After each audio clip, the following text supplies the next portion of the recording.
Alhamdulillahi Rabbil Alamin.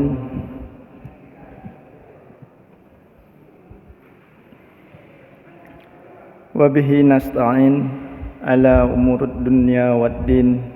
Wassalatu wassalamu asrafil anbiya'i wal mursalin wa ala alihi wa sahbihi ajma'in. Rabbi syrah li sadri wa yassir li amri wahlul 'uqdatam min lisani yafqahu qawli. Amma ba'du.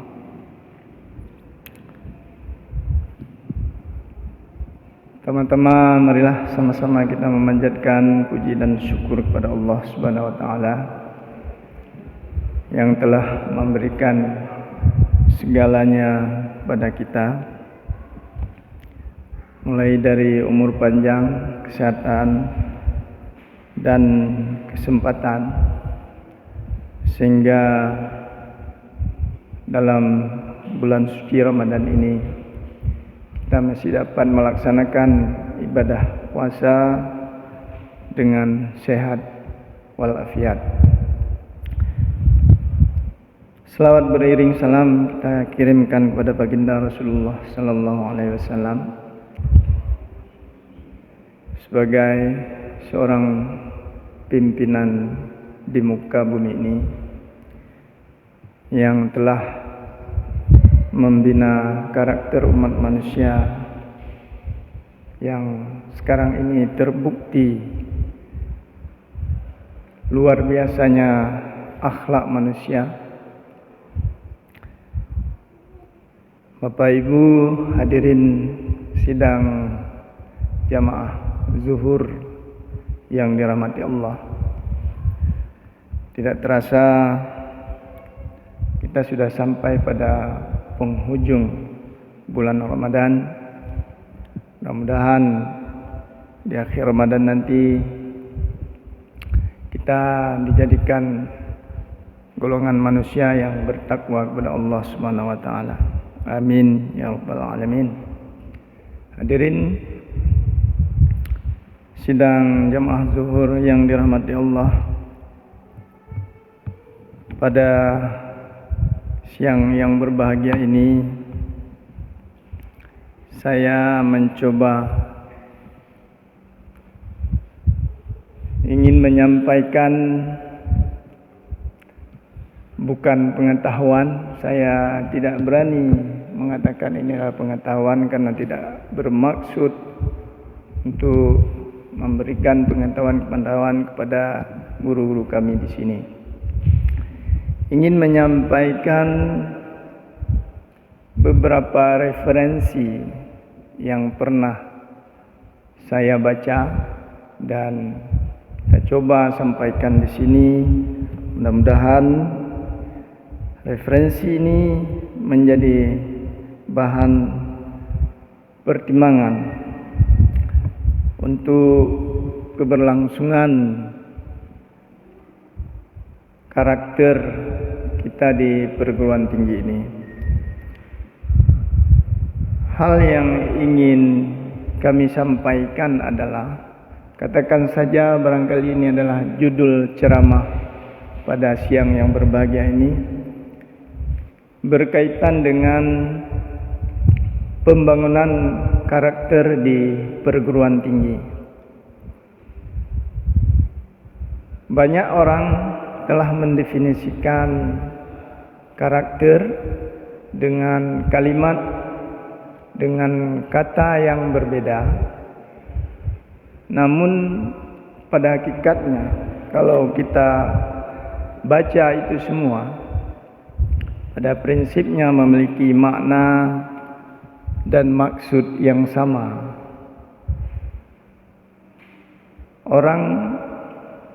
Orang-orang mendefinisikan karakter dengan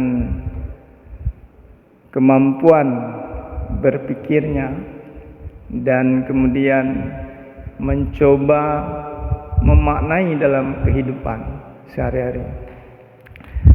Pada kesempatan ini saya juga mencoba memaknai, memberikan definisi karakter, bahwa karakter itu merupakan suatu nilai yang universal yang menetap pada diri manusia. Nilai-nilai itu berkaitan dengan agama, berkaitan dengan ajaran Tuhan yang ditekuninya, yang diamalkan. Nilai-nilai itu juga berkaitan dengan hukum-hukum. Bisa saja nilai-nilai itu berkaitan dengan budaya dan adat istiadat, yang kemudian nilai-nilai itu diwujudkan dalam berbagai bentuk. Diwujudkan di dalam melalui perasaan, diwujudkan melalui perkataan, diwujudkan melalui perbuatan. Yang selanjutnya,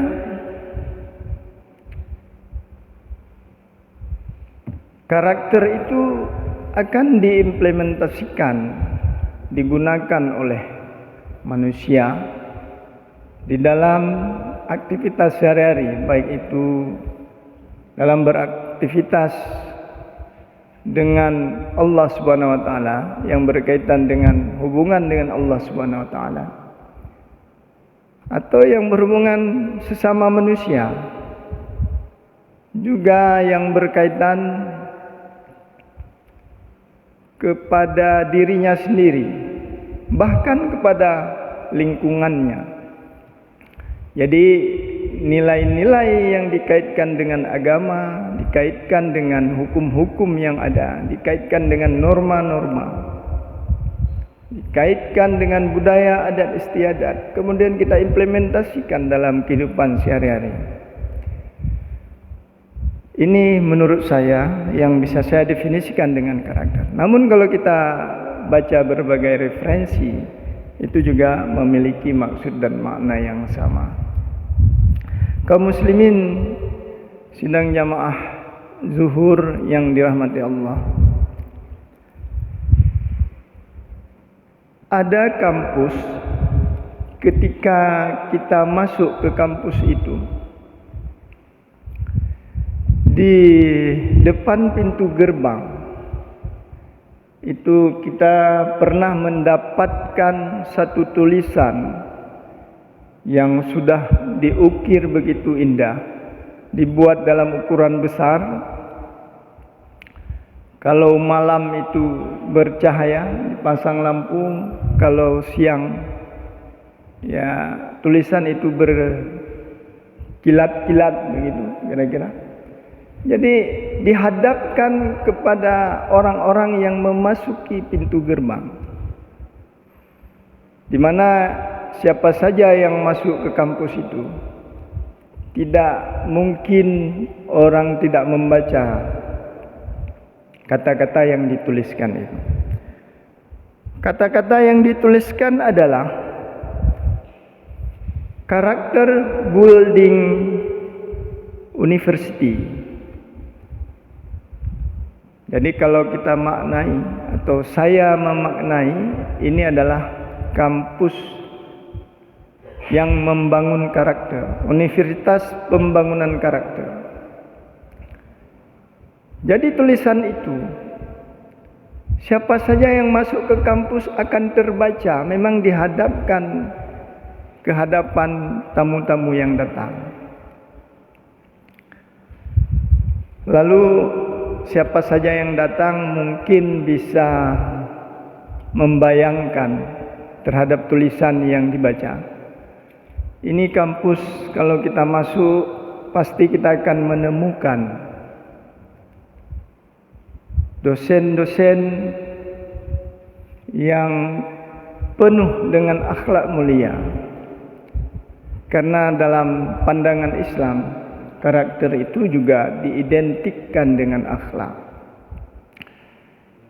Kalau kita baca tulisan di pintu gerbang itu, kita akan membayangkan bahwa kalau kita masuk ke kampus ini, pasti kampus ini memiliki dosen-dosen yang memiliki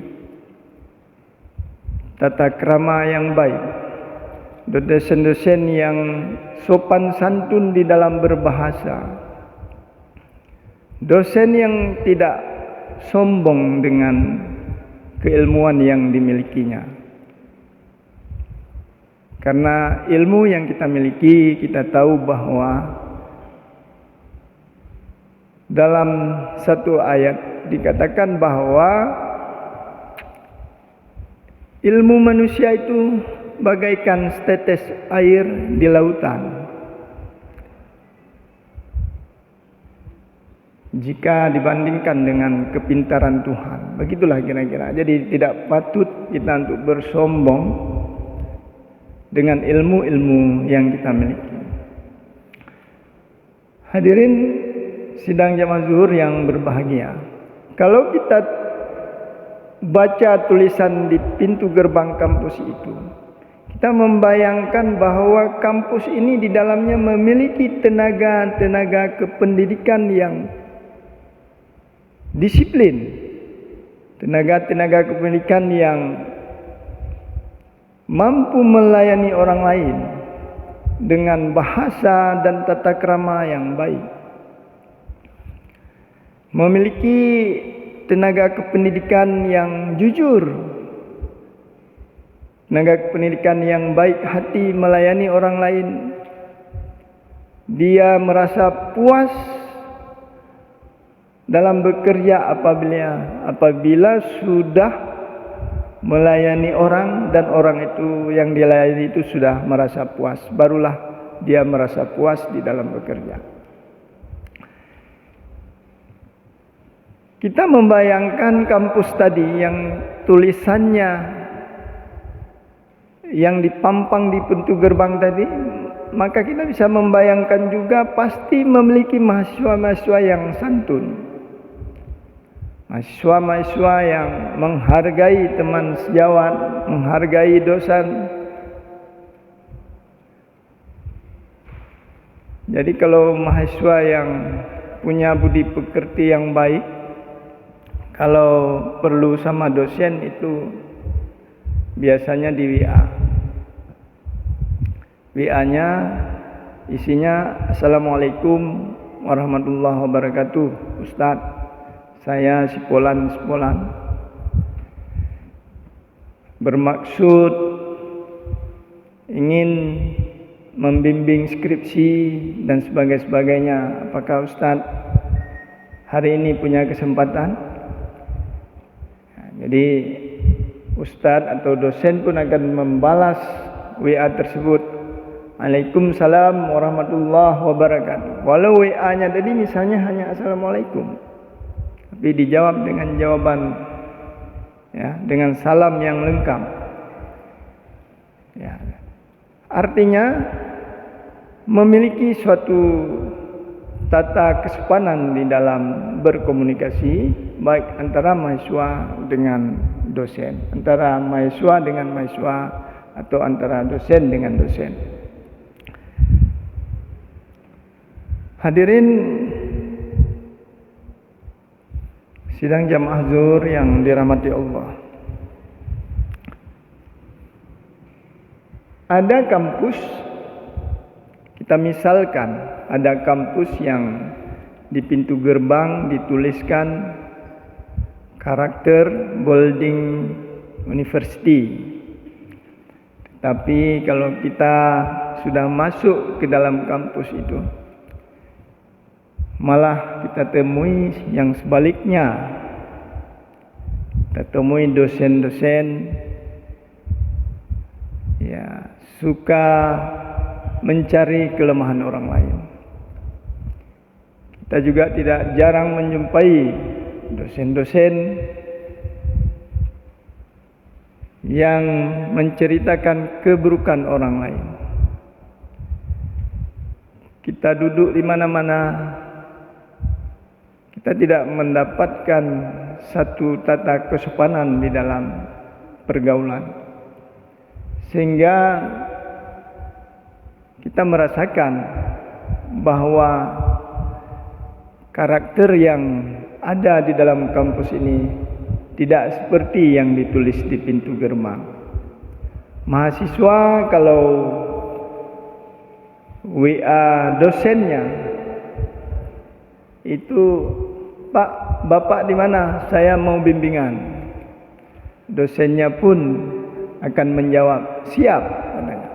Jadi mungkin dari komunikasi dengan WA ini adalah pertanyaan dan jawaban yang cukup selaras. Hadirin yang berbahagia,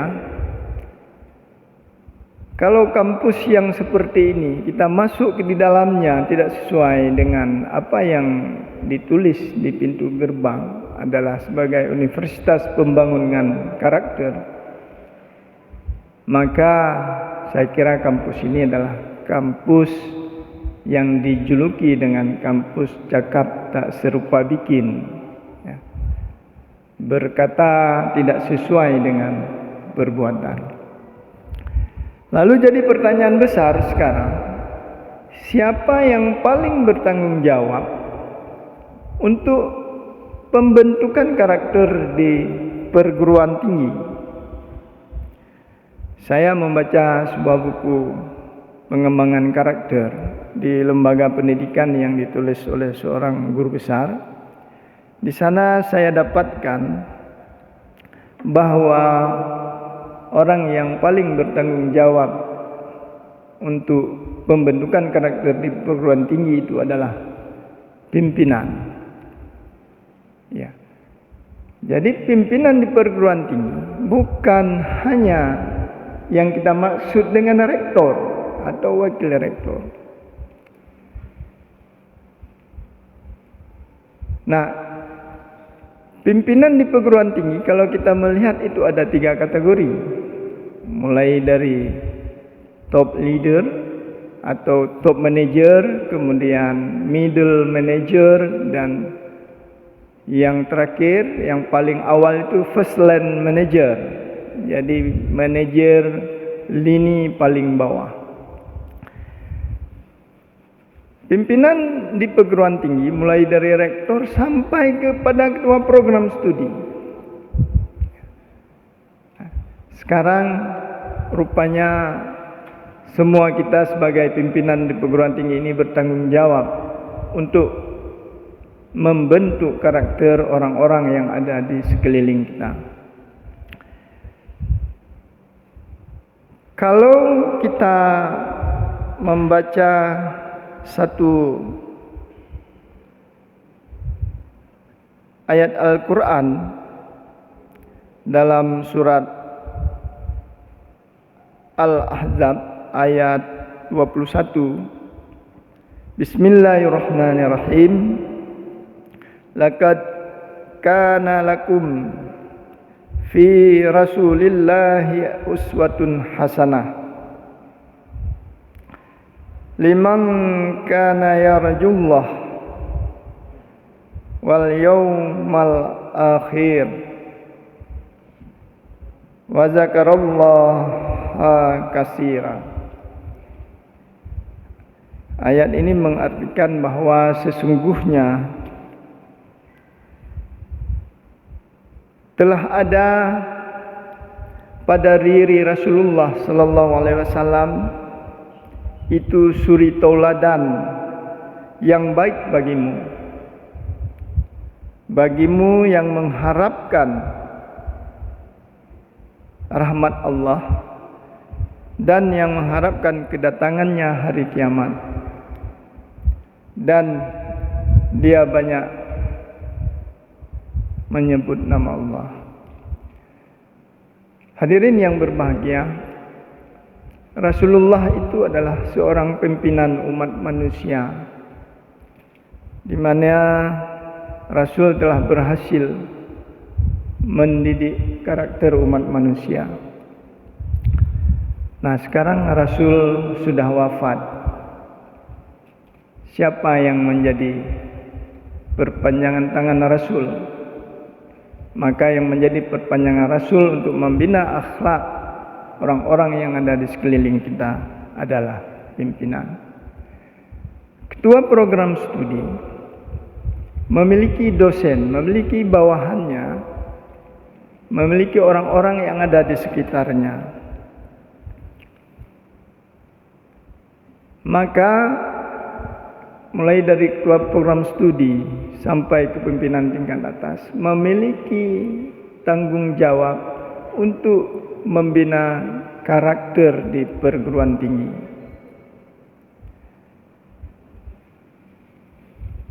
Keberhasilan manajemen di sebuah perguruan tinggi atau di lembaga pendidikan memang biasanya dilihat dari keberhasilan dari fungsi-fungsi manajemen.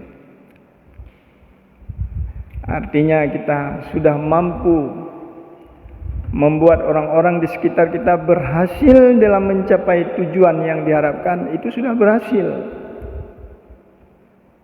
Tetapi kan tidak ada salahnya, di samping kita berhasil dalam menguruskan manajemen di perguruan tinggi ini, kita juga berhasil membentuk orang-orang yang ada di sekitar kita, orang-orang yang jujur, orang-orang yang baik hati.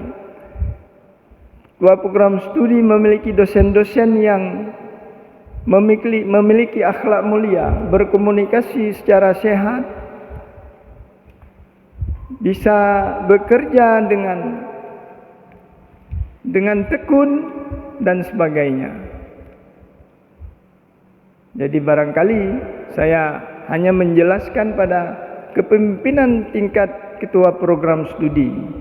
Ketua program studi memiliki orang-orang yang ada di sekitarnya. Maka tugas Rasulullah sallallahu alaihi wasallam adalah merupakan tugas ketua program studi juga pada saat sekarang ini. Artinya merupakan perpanjangan tangan Rasul untuk membina karakter umat manusia yang ada di sekelilingnya. Begitu juga pada tingkat kepemimpinan yang lain. Saya pernah membaca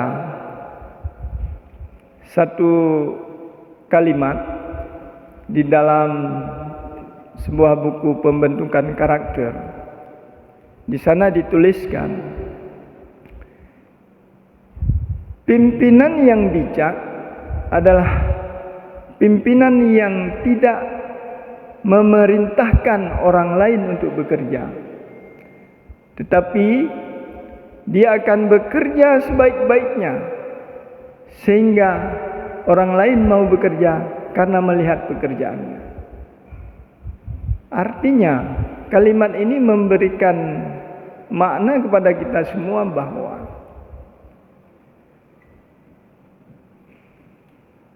pimpinan itu harus memberikan suri tauladan kepada orang-orang yang di sekitarnya.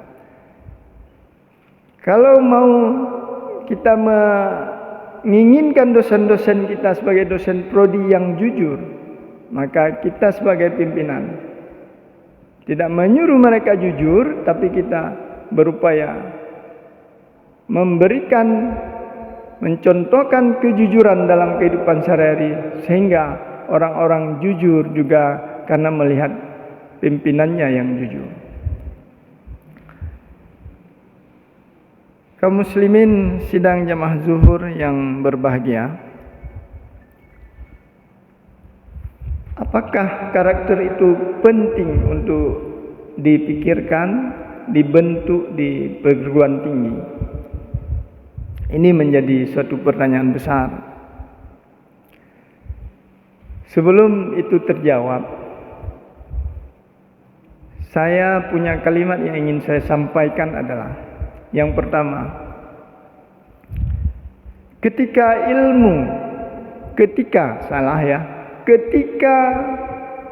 manusia kehilangan harta, sesungguhnya orang-orang atau manusia itu belum merasakan adanya kehilangan.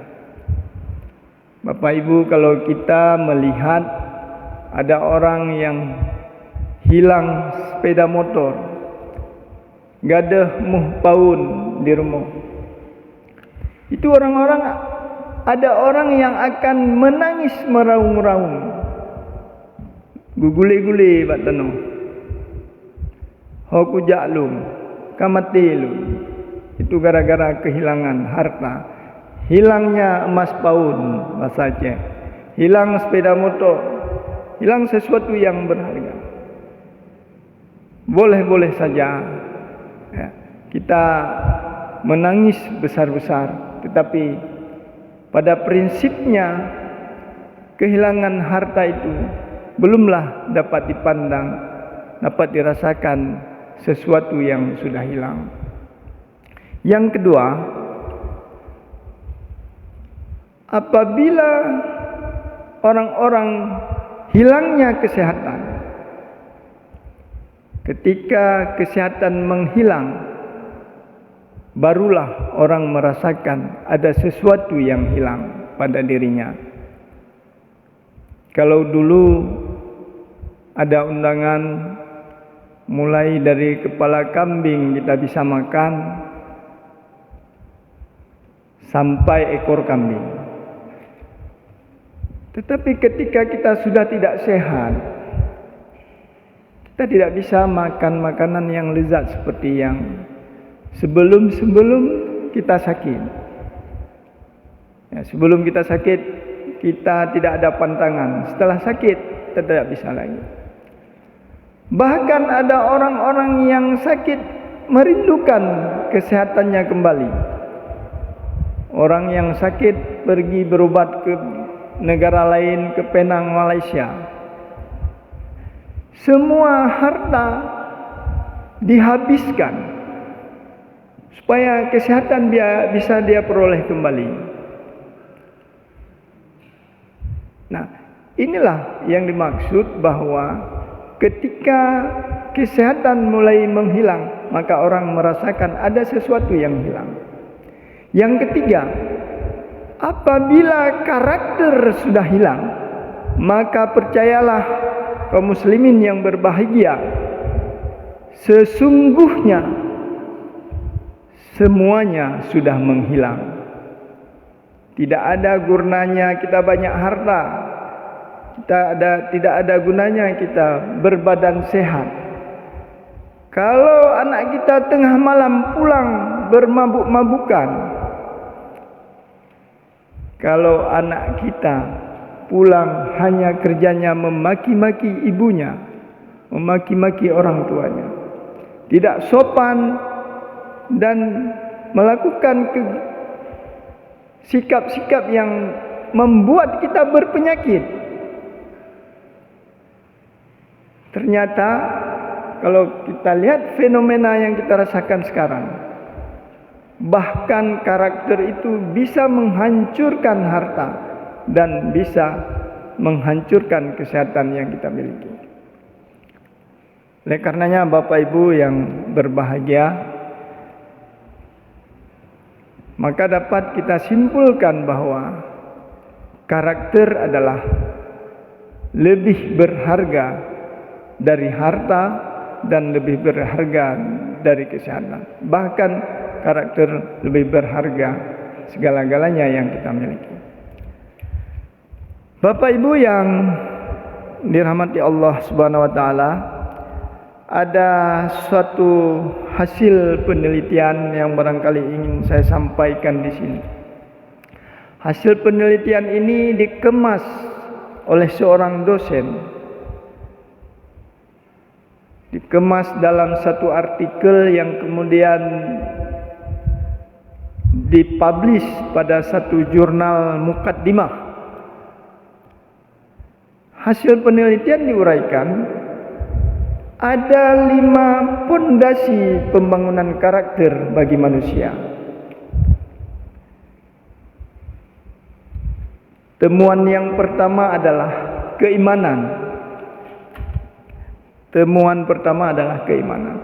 Ternyata dijelaskan di sana bahwa iman itu sangat melandasi pembentukan karakter manusia. Karena kalau kita lihat dalam kehidupan sehari-hari, itu memang orang-orang yang beriman biasanya bisa bersikap dengan baik, ya. berhubungan antara sesama manusia dengan Allah, dengan lingkungan sekalipun, memiliki nilai-nilai karakter yang luar biasa. Berkarakter terhadap lingkungan sangat perlu. Saya pernah menyaksikan seseorang yang membuang sampah rumah tangga di suatu tempat yang sudah dituliskan dengan spanduk, dilarang berat membuang sampah di sini. Kemudian 2 minggu yang akan datang, spanduk itu, karena orang tidak open terhadap kata-kata itu dan tidak peduli terhadap orang lain, spanduk diganti ya dengan kata-kata yang sedikit agak kotor. 3 kali ganti, tetapi sampah bertambah banyak. Itu kalau kita lihat, saya pernah melihat di samping Islamic Center. Saya sering sekali menyaksikan banyak orang buang sampah di sini, tetapi orang-orang yang pasang spanduk berkali-kali itu sangat menyedihkan. Ya. Jadi kalau kita ingin melihat ciri-ciri orang berkarakter, juga bisa dilihat dari ciri-ciri orang yang beriman. Di dalam ayat Al-Quran, juga di dalam surat Al-Anfal ayat 2, juga Allah menyebutkan, Bismillahirrahmanirrahim, innamal mu'minuna allazina idza dzukirallahu wajilat qulubuhum wa idza tuliyat alaihim ayatuhu zadatuhum imana wa ala rabbihim yatawakkalun. Ayat ini sesungguhnya menjelaskan bahwa orang-orang yang beriman itu adalah orang-orang atau mereka apabila disebutkan nama Tuhannya, maka bergetarlah hati mereka. Dan apabila dibacakan ayat-ayatnya, ayat suci Al-Quran, maka bertambah kuatlah keimanan mereka, dan kepada Tuhanlah mereka bertawakal. Kaum muslimin sidang jamaah zuhur yang dirahmati Allah, kita pasti meyakini bahwa orang yang beriman itu adalah orang yang memiliki akhlak mulia, karena sesuai dengan karakter itu adalah nilai-nilai yang dikaitkan dengan ajaran agama yang diyakininya. Temuan yang kedua, orang-orang yang berbakti kepada kedua orang tua itu ditemukan dalam hasil penelitian biasanya memiliki karakter yang tinggi. Kenapa? Karena disebutkan di sana orang-orang yang berbakti kepada kedua orang tua ini selalu memposisikan orang tua, selalu menjadikan dirinya untuk bisa melayani orang tuanya. Jangan sampai sedikit pun membuat orang tuanya sakit hati, baik dalam tata cara berkomunikasi, menghargai orang tua dan lain sebagainya. Dengan demikian, kalau sudah begitu hubungannya dengan orang tua, maka hubungannya dengan orang-orang lain juga akan menunjukkan karakter yang baik. Temuan yang ketiga, adanya keyakinan kepada hari pembalasan. Jadi fondasi yang ketiga, orang yang meyakini adanya hari pembalasan itu adalah juga modal utama untuk membentuk karakter pada dirinya. Karena hari pembalasan, orang akan takut bahwa apa yang akan diperbuat di dalam alam semesta ini pasti akan diminta pertanggungjawabannya. Kemudian temuan yang keempat adalah karakter itu ada pada orang-orang yang rendah hati, orang-orang yang tidak sombong. Yang kelima, kesederhanaan.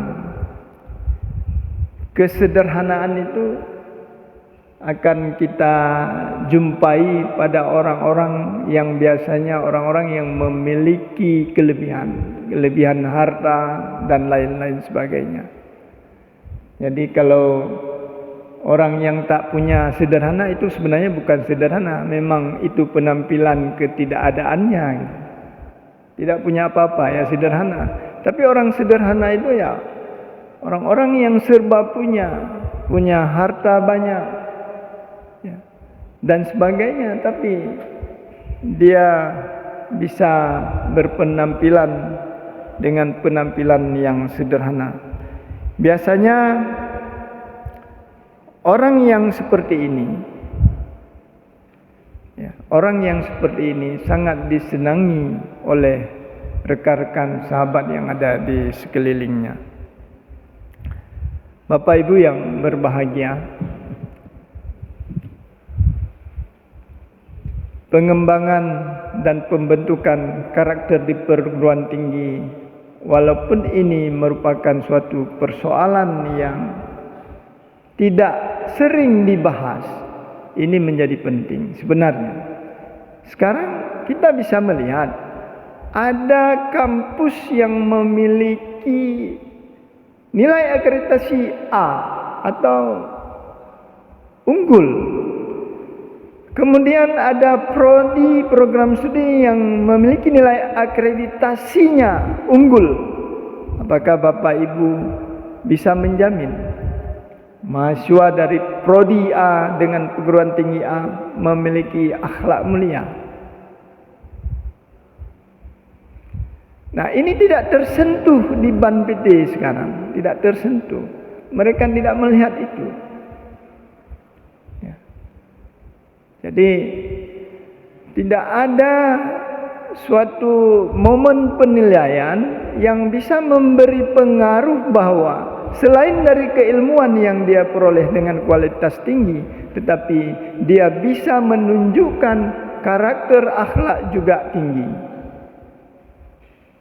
Jadi pada saat ini belum adanya suatu nilai integrasi antara kemajuan perguruan tinggi yang diharapkan oleh Diknas ya, dengan harapan-harapan yang kita harapkan sesuai dengan tuntunan ajaran agama yang kita yakini. Barangkali Bapak Ibu hadirin sidang jamaah zuhur yang dirahmati Allah, pada kesempatan ini hanya ini yang barangkali dapat saya sampaikan. Lebih dan kurang saya mohon diperbanyak maaf. Saya akhiri wabillahi taufik wal hidayah. Wassalamualaikum warahmatullahi wabarakatuh.